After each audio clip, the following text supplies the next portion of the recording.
Bismillahirrahmanirrahim. Assalamualaikum warahmatullahi wabarakatuh. Selamat datang kembali di channel Adi Setiawan, dan kali ini kita akan membahas kembali sebuah distribusi Linux yang mana kalau kemarin-kemarin kita sudah bahas keluarga Ubuntu, kali ini kita akan ke distribusi Linux turunannya Arch Linux bernama Archman. Ya, ini adalah salah satu distro Linux yang pernah saya review. Ini salah satu yang sangat menarik. Ya, secara sekilas wallpapernya saja sudah ya atraktif seperti itu. Untuk informasi lebih detail tentang Archman ini, kita bisa mengunjungi website resminya di archman.org. Ini aslinya menggunakan bahasa Turki, tapi ini sudah jadi bahasa Turki ya, Turkish, sudah ditranslate ke English. Archman Linux is a powerful, lightweight, fast, visual, and stable distribution and is based in Arch Linux. Untuk Anda penyuka Arch Linux yang tidak mau repot tapi ingin tetap I use Arch by the way, ya ini adalah salah satu pilihan yang bisa Anda coba, karena satu, dia menggunakan pendekatan rolling version seperti Arch, kemudian secara tampilan ini sudah sekali install sudah siap digunakan, sudah paket lengkap seperti itu. Kemudian menggunakan perintah pacman seperti yang ada di Arch Linux. Kemudian ya versi yang terbaru yang kita bahas ini versi yang tahun 2024 bulan 4, jadi sudah yang paling baru. Untuk ukuran file ISO-nya di sini sekitar 2,7 GB-an sekitaran itu, dan menggunakan desktop environment XFCE. Oke, kita cek dulu dari sisi websitenya kalau di distrowatch.com seperti apa. Yang jelas di sini karena menggunakan rolling release alias seperti Arch pada umumnya, maka secara paket bisa dikatakan hampir semuanya sudah paket yang terbaru khas keluarga Arch Linux.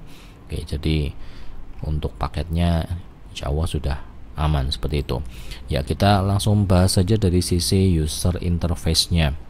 Ketika pertama kali dijalankan, tampilannya sudah langsung seperti ini. Kalau Anda menyimak XFCE yang ada di Ubuntu, seperti itu stylenya, sederhana sekali. Di sini dengan ukuran file ISO yang lebih kecil daripada X Ubuntu standar, tampilannya sudah langsung seperti ini. Panel-panelnya juga tidak standar lagi. Ya, seperti itu. Kemudian sudah ada, kalau kita scroll dia akan geser ke workspace sebelah kanan, kira-kira seperti itu. Oke, kemudian dari sisi aplikasi bawaan dengan ukuran file ISO kurang dari 3 GB, di sini ada banyak yang sudah dibawa secara default. Kita cek satu persatu saja dari bagian aksesoris yang biasa muncul di desktop environment XFCE. Ini application finder, bulk rename biasa, catfish, file search, clipboard, disk, engrama. Ini sama dengan paket XFCE seperti biasa. G kalkulator, nah ini agak unik, ini punyanya siapa ini? GTK Plus. Oke, berarti ini project mandiri sepertinya. Oke, jadi kalkulatornya simple sekali. Kemudian di sini ada LivePad, text editor juga GTK Plus. Ini berarti juga project individu, bukan terikat dengan desktop environment tertentu. LivePad, tapi juga ada desktop text editor Mousepad yang ini memang punyanya XFCE ya, jadi projectnya XFCE. Mirip memang secara tampilan, saya tidak tahu kenapa ada dua text editor yang ada di sini, tapi oke lah. Kemudian untuk quick note pun ya, ini bisa kita tambahkan quick note, mengingatkan saya pada quick note yang ada di Linux Mint. Oke, selanjutnya di aksesoris masih ada onboard screen, kemudian ada image writer. Untuk USB key writer pinjam punyanya SUSE.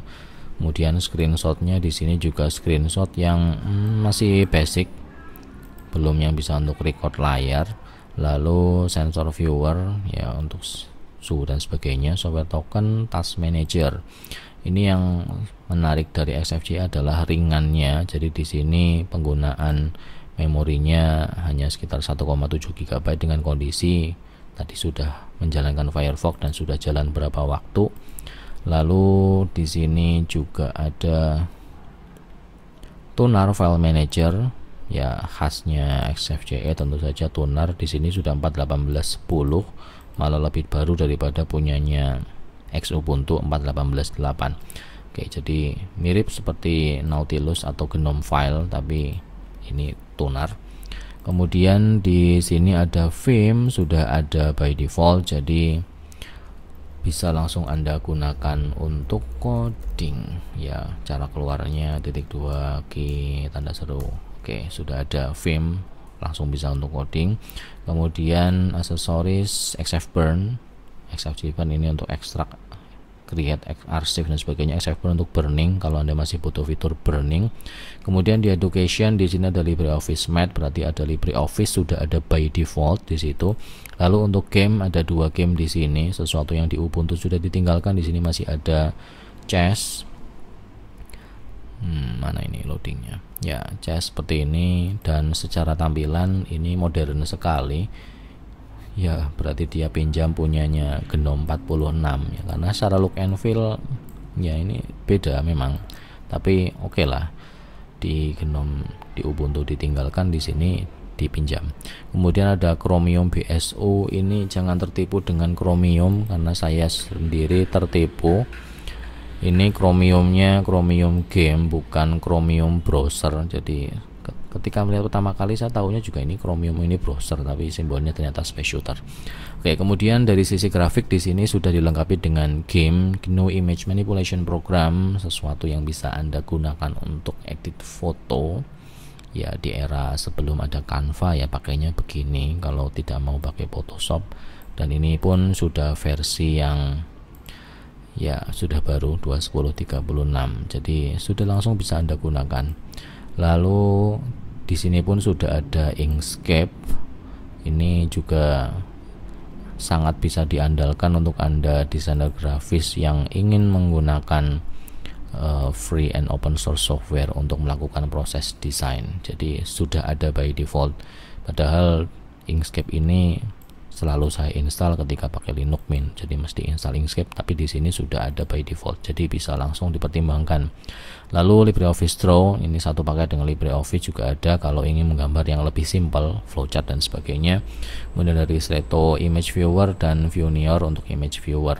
Untuk internet di sini biasa ada Firefox standar, ada Pidgin, IRC dan sebagainya, LFTP, ada UGET untuk mendownload ya dari berbagai URL seperti itu. Untuk multimedia sudah ada Xfalso untuk mengedit tag pada audio file, ada Parol, kemudian ini ada Quodlibet, ini listen to browse edit your audio collection. Ini sepertinya untuk browse audio sama playernya sekaligus ya seperti itulah. Tampilannya mirip seperti Rhythmbox ya, bolehlah. Kemudian ada MPV Media Player untuk play video, dan sudah ada Focus Screen NG. Ini Focus Screen adalah tools yang saya gunakan untuk merekam video review ini. Jadi sudah ada by default di sini. Oke, kemudian di sisi Office di sini sudah ada LibreOffice Suite. Apakah versi yang terbaru? Dan ternyata belum yang versi 24, tapi ini juga sudah versi yang sangat baru 7663, ini baru, belum pakai yang penamaan 24, tapi it's okay. Secara font belum ada Office ya, biasalah memang, tapi ini koleksi fontnya termasuk cukup sedikit. Oke, bisa ditambahkan nanti. Kemudian di sini ada saya LibreOffice Math tadi udah setting. Di sini pengaturannya standar untuk add remove software. Ini pakainya Pamak, tapi tampilannya modern sekali di sini. Ya, saya agak surprise dengan Pamak dengan tampilan yang ini. Ini stylenya Gnome. Jadi untuk menambahkan aplikasi secara mode GUI sudah ada Pamak di situ. Kemudian ada pengaturan appearance, nanti kita cek. Kemudian Archman Setting Manager, Graphical Setting Manager for Archman. Mana ini? Pengaturan bahasa, hardware dan sebagainya. Oke, standar saja. Kemudian di sini ada Bluetooth, Clipboard, Color Profile, Default, pengaturan desktop, display, File Manager Setting, Firewall dan sebagainya. Ini pengaturan SFJS standar. Kemudian ada Window Manager, Tweak dan sebagainya sudah ada. Lalu di sistem ada Calamares, di sini installernya menggunakan Calamares. Kemudian ada Gparted untuk manipulasi partisi, Edgetop untuk menampilkan informasi sistem ya biar berasa lebih hacky seperti itu, bisa pakai Edgetop. Kemudian ada beberapa terminal di sini yang tersedia, XFCE terminal, ataupun kalau kita pencet terminal, ada terminal emulator, di mana di terminal itu sudah ada NeoFetch yang terinstall by default dengan logo Arch. Ya, seperti itu. Jadi secara informasi bisa Anda dapatkan di sini. Kernel 684 termasuk yang sangat baru, cuma beda di bagian belakangnya saja. Package 1202, tapi 1202 yang kelihatannya sedikit ini sebenarnya kalau kita lihat ya ini banyak aplikasinya. Kemudian theme, icon ini nanti seharusnya bisa di custom. Oke, kita ke customisasinya dulu. Di appearance, di sini stylenya bisa kita atur, ada Nordic, ada Kokir, ya berubah. Kemudian X-Arc darker, oke berubah. Icon juga wow cukup banyak yang ada di sini. Ada Servant Vertex, Servantella, ya loading, ada perubahan. Oke, masih sama elementary, ya ini standar sih. Oke, kemudian harusnya ada window manager, ini bisa kita atur untuk mengganti tampilan window yang ini.